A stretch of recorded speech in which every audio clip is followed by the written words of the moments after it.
Okay, for today's rant, let's talk about medicine. Okay, uh, you've got doctors out there who, this is not all inclusive, so I don't mean all of them because they're not all the same. But you have a big propensity of doctors to prescribe a lot of antidepressants, like, Xanax and Paxil and Zoloft and all these different things. Um, let's just use Xanax as an example, okay? Xanax is actually more addictive than heroin. Now, you can look this up and find out for yourself. The president of the American Medical Association said that Xanax is only supposed to be used for short term. Okay? Somebody has a parent die or something like that and they can't handle it. And the Xanax will calm them down. It obviously works. Okay? It's a serotonin uptake inhibitor, which basically, even when you're sleeping, it's like you're not sleeping. And this is the reason why, suicidal thoughts can come up, so on and so forth, because you're starting to lose any coping skills other than that pill itself. So you don't know how to handle things. Um, but in him saying that, you know, a week or two, it's okay. Okay, but here's the problem. You get a teenager, for example, you know, and they go into their doctor because, their boyfriend or girlfriend or whatever broke up with them and they're depressed. Now, this is normal. Okay, this is what happens. Happens to everybody. You're a teenager, your hormones are changing, and all kinds of stuff is going on. You know, God gave us coping skills, and we experience problems for our coping skills to adapt like a muscle. Okay, the more you use it, the stronger it becomes. And in my personal opinion, you get these teenagers who are going through normal problems that go into a doctor, and a doctor hands them a coping skill in a bottle. Okay, and once they start on that, and then they use it for years and years and years down the line, what's actually happening is these kids aren't learning how to actually cope with their problems. They're learning the only coping skill is pop that bottle open and take another pill. Okay? Um, Once this happens, you're not helping the children in their life skills. You're showing them how to be a drug addict. Okay? I think these things are overprescribed, and even when they're used as the doctors tell you to use them, they're still being overused by their intended scope. Okay, so that being said, you have something like medical marijuana. Okay, I'm clean. You want to throw me a jar or a cup to pee in? Hey, bring it on, because I ain't got nothing. Here's the deal. I'm a pastor, okay? And my pastor included in this. I don't understand how you can go and talk to these pastors and a lot of other people for that matter, but I'm just using pastors as an example. How they can tell you, don't you smoke that devil's weed. But make sure you take your Xanax and your Paxil and your Zoloft when you get home. Are you freaking kidding me? How backwards is that? All of these antidepressants are pharmaceuticals. The pharmaceutical word comes from the original Greek of pharmakia. Pharmakia is in the book of Revelation as a major problem in the end times. Okay? Pharmakia is sorcery. So you got pastors telling their congregation to go home and practice sorcery, but don't you smoke that devil's weed, which God clearly said that every seed-bearing herb is put on the planet for us to use. Now, again, I don't even smoke weed. I did at one time. I don't anymore. But I don't understand how pastors can advocate something that's man-made sorcery, over something that God put on the planet clearly as a medicinal plant. I mean, they have discovered that it helps, gosh, I don't even know how many. Last time I seen there was like 65 different ailments on the list for it to help. Now, I live in Illinois. Here in Illinois, if you get your medical marijuana card, at first you had to give up your firearm owner identification, your FOID card. You don't have to do that anymore. They have repealed that. But I just recently heard from the medical marijuana place itself that if you get your medical marijuana card, that they will no longer renew your FOID card that you already have. Also, once you get your medical marijuana card, you're not allowed to buy any more firearms. You can have them gifted to you from someone else, which is actually it's illegal to begin with, because if you're buying a firearm, it has to be for yourself. That's one of the first boxes on the card, or on the registration form for a firearm. So I don't understand what that whole thing is.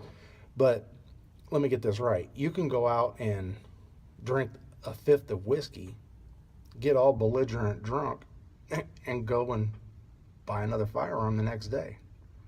You can have your firearms at home, and you can get drunk, and you know how when you get drunk, a lot of people get violent. You know, I have never, ever seen someone smoke a joint and go, I'm going to go kill a bunch of people. And it doesn't happen. You know, if our summits and so on and so forth started out with a hookah in the middle, and you had Vladimir Putin or whoever the world leaders are there at the time, if everybody started out each hitting that hookah a couple times, world wars, they would become non-existent. Everybody would be like, oh, hey, man, it's cool. Yeah, man, we could work this out. I ain't tripping no more. Everything would be okay. But, you know, you got these people who, being on the serotonin intake or serotonin uptake inhibitors, pretty much haven't slept in God knows how long they've been taking this stuff.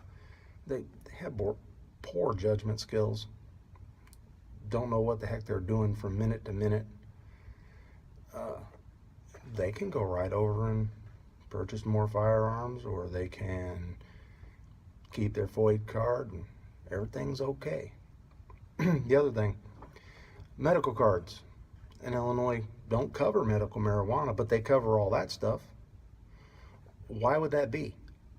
I mean, if it's legal, you've paid your application fees, and so, which they don't pay for that either. But if you paid your own and everything is legal, why wouldn't they pay for a legalized medicine? Is there some reason why they want you on these pharmaceuticals, but they don't want you to have marijuana? I don't get that. Okay? They should be paying for that just like they would any other medicine, but they don't. There are so many things that just don't make sense, especially in the state of Illinois. This state has some of the strictest gun laws. I mean, let's take Chicago, for instance. It's illegal to have a handgun in Chicago, but yet their murder rate is higher than, you know, most places around, probably all. But in any case, here's the thing. If the law-abiding citizen is not allowed to have a firearm, the criminals, by definition, criminal means breaking the law. If you say it's illegal for you to have a firearm, they don't care because they're criminals. They're not going to go, it's illegal for me to have a firearm, so I won't. No, they're criminals. That's why they have them anyway. Okay, so what does that mean? That means that the law-abiding citizen who will follow the laws is defenseless against the criminal. Okay, that's why gun laws don't make any daggone sense whatsoever, because if a criminal is going to go in with a firearm and rob a bank, so what if you add 5 more laws restricting whatever firearm it is or whatever. They are criminals, okay? I guess you just don't understand. Criminal, break law. That's the way it goes, okay? So the only one you're putting restrictions on is the ones who are willing to follow those laws, all right? I don't see how it is so difficult to understand this. You're only restricting people who are going to follow those laws. You're leaving the law-abiding citizen and his family subject to whatever these criminals who break the law want to do. It's constant. It's a bombardment of the law-abiding citizen. The laws never get taken off the books, so in my opinion, the noose just keeps getting tighter. Okay? Year after year, I don't know how many laws are passed, but even if it was one law a year, every year the noose still keeps on getting tighter, and there's probably hundreds or thousands of extra laws implemented every year. How long is it going to be before we can't breathe at all? Before we can't walk down the street? Like in New York, and right after 9/11, it was, well, a lot of America knows the truth about 911, but let's just go off their story and say it was 14 or 17 or whatever Middle Eastern terrorists on a plane that crashed into, or on planes that crashed into the World Trade Center and the Pentagon and so on and so forth. If that was true, why is it that the law enforcement the following day were stopping American citizens, whether they be black or white or Hispanic or whatever, it didn't matter, Asian, whatever. When people were walking down the street wearing a backpack, they were stopping them and searching them. Well, this is illegal search, okay?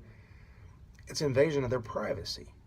I don't remember any of those American citizens, any one of them colors, doing that. It was Middle Eastern Muslims who did that. Okay? It's like a Middle Eastern Muslim gets on an airplane and he's got a backpack or something, and people are looking at him funny, and people are saying, oh, well, that's profiling. Why not? They did it, right? I mean, it wasn't Jamel Johnson that did it. He was innocent. Wasn't Bob Jackson over here that did it. No, it wasn't Jose Padilla over here that did it. Well, that was probably a bad word, because Jose Padilla did do some things. But Jose Ruiz, okay, whatever. It wasn't these ethnicities that had done these things. It was the Middle Eastern Muslims. Well, you kind of have to look at that, don't you? I'm not racist in any way. I have a son who is half black, okay? Got 4 boys. And 3 of them are, white, and I'm quarter Cherokee and quarter Mexican. So, they have some pretty much mutt in all of us. So I'm not a racist in any way, shape, or form. But when you see Muslim did this from the Middle East, Muslim did that from the Middle East, Muslim did this from the Middle East, you kind of got to look at them and go, hey, wait a minute, what's going on? I walk into a Walmart, and there's these ladies walking around in their heads, their head coverings, I think it's called a hijab. When they're wearing that I don't even get in the same line with these people. Who knows if they're wearing a bomb underneath of it? Pull out an AK-47 and just shoot up Walmart. I don't go near them. Not because I'm racist, it's because when you get a bunch of them that are all the same and they keep on doing the same stuff, I mean, it only makes sense to at least be careful. You know, I'm not stupid. So, I don't know. There's a lot of things that irk me. I'm going to keep on doing these rants and bring this stuff out day after day. And I don't care what anybody thinks. I'm me. My First Amendment right to freedom of speech gives me the right to say whatever the heck I want to say. Just like, here's something else too. You know, this whole hate speech thing. Man, are you kidding me? This country is turning into a bunch of pansies. It used to be, you know, when I grew up and I went to school, if somebody called me fat boy or whatever, you know what I got to do about that? Suck it up. Deal with it. People are going to be mean. That's just the way it is. Now, today, it's like, man, if somebody calls you a name or something, you're going to court. They're going to try to sue you for everything you've ever had. That's ridiculous. You know, anybody offends you in any way, shape, or form, you're going to court. Here's something. Say, you see a person on the opposite side of the street, okay? Just a normal, everyday person. And you don't know whether they're gay or heterosexual, or you have no idea, right? But you yell across the street, "You faggot." Well, if they're heterosexual and you've lied, there ain't nothing you can do about that, right? Nothing. But what happens if that person is walking across the street and you said, "Hey, you faggot," is actually a homosexual? You've told the truth. But guess what? You're going to court. Hate speech. You might be looking at prison time. I got a black friend, okay? He got in a fight in a bar. At the end of he's an MMA fighter, okay? At the end of the fight, and the guy actually hit him from behind. It hit him in the head. He didn't even know what was going on. Turned around and kicks the guy's butt, okay? At the end of the fight, this black man says to the other black man, "You nigger." He done 3 years in prison. He's black himself. Okay? Are you kidding me? That is absolutely ridiculous. First, he was defending himself. Okay, that's self-defense. Second of all, how could it be hate speech if you're talking about the same skin color as what you got? Does that mean that if I kick somebody's butt and I call them a cracker or a wetback? Because I am too. Does that mean I should go to prison? Man, come on. You know? Or maybe what about all these rappers? Nigga this, nigga that, nigga, nigga, nigga, nigga. That's all they talk about throughout their entire music, right? Should they be charged with hate speech? Hate crimes? Man, come on. Let them say what they want. It's First Amendment. You can say anything you want. But don't break the rules of the bunch of libtard people out there who are throwing a fit about every little thing that might offend them. You know? Sexual harassment, okay? Sexual harassment on the job. A woman gets up in the morning. They put on a nice dress or nice clothes or whatever, you know. They put their makeup on to look good. Now, here's the catch-22. That woman comes to work and there's a guy in there and he sees her. If he says, "Hey, you look nice today." Oh shit. You're going to court, right? Sexual harassment. But the catch-22 is this. She did it to look good, for people to think that she looks good. And if you don't say, "Hey, you look nice today," then she's going to be upset because nobody even noticed. What is this world coming to? Anything you do is going to offend someone. And the way it's going now, it's just to the point to where people should walk out of their house, keep their face to the ground, don't look at anybody, don't speak to anybody, don't have any friends, definitely don't have any enemies, but you can't do anything without somebody being offended, and you end up in court. A robber, I seen this on the internet, this was years ago, but a guy goes to break into somebody's house. He's up on the roof and he's going to crawl through the skylight. He fell through the skylight and like broke his leg or broke his back or something, right? He took him to court and won. He won. Them people had to pay for all of his medical bills, and if he sustained, injuries that are lasting, they're probably still paying his bill. Are you kidding me? Really? Absolutely ridiculous. Somebody breaks into your house, they could have a freaking gun or a knife or anything, and say you don't want to kill them, but you pull out your gun and you shoot them in the leg. Guess who's paying their hospital bills? Yep, you are. It's just me. Somebody breaks in my house and they're posing a threat to my family and me and our lives. I'm not shooting you in the leg. I promise you that. You're not going to get back up. It's center mass and you're done. I'm not paying your hospital bills for the rest of your deplorable, despicable, misery, maggot life. I'm not doing it. You don't want to get shot? Pretty simple. Don't break in somebody's house. Don't go trying to steal what they worked hard to get. Just the way it is.